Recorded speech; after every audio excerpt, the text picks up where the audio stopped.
உங்களிடம் வந்து பேசி கொண்டிருக்கின்றார்கள், மனமாற்றம் செய்து கொண்டிருக்கின்றார்கள். அவர்களால் எங்கெல்லாம் மதமாற்றம் செய்து கொண்டிருக்கிறார்கள் என்று நம்மெல்லாம் குறை சொல்லிக் கொண்டிருக்கின்ற காலகட்டத்திலே நம்முடைய எதிரணி நம்மளை மனமாற்றம் செய்து கொண்டிருப்பதும் ஒரு பெரிய தவறுதானே.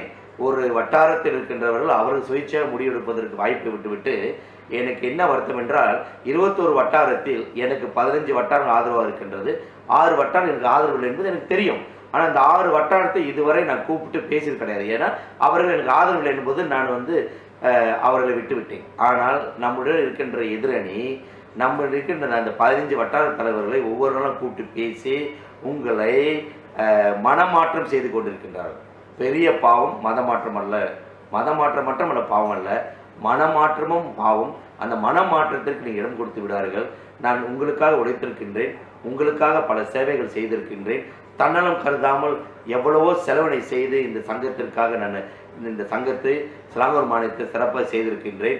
அதற்கு அங்கீகாரமாக தான் கடந்த ஆண்டு சிறந்த வட்டாரமாக 2வது தேசிய பேரவை சிறந்த மாநிலமாக தேர்ந்தெடுத்திருக்கின்றது என்றது உங்களுக்கு தெரியும்.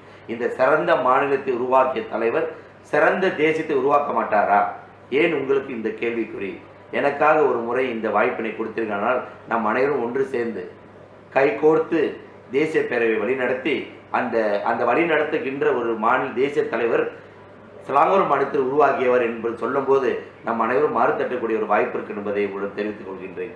எனக்காக மட்டுமில்லாமல் இந்த மாநில கௌரவத்திற்காக யார் சொல்வதும் கேட்காமல் உங்கள் சுய சிந்தனையிலே உங்களுடைய தலைவனை தேர்ந்தெடுத்து எனக்கு ஒரு வாய்ப்பு கொடுத்து வருகின்ற தேசிய தலைவர் ஆக்கும்படி உங்களை அன்போடு கேட்டுக்கொள்கிறேன். இதன் மூலியமாக சிலாங்கூருக்கும் பெருமை, நமக்கும் பெருமை, தேசிய பேருக்கும் பெருமை என்பதை கூறிக்கொண்டு கேட்பார் பேச்சை கேட்காமல் நீங்கள் சுய சிந்தனையில் எனக்கு அந்த வெற்றி மகுடத்தை கொடுப்பெறுகின்ற நம்பிக்கையில் உங்களுடன் இந்த வார்த்தையை பகிர்ந்து கொள்கின்றேன். நாம் ஒன்று சேர்ந்து வெற்றி பெறுவோம். உங்களுக்காக நான், எனக்காக நீங்கள் என்ற கோட்பாடிலே நாம் இந்த தேர்தல் களத்தில் இறங்கும் என்று கேட்டுக்கொள்கின்றேன். நன்றி, வணக்கம்.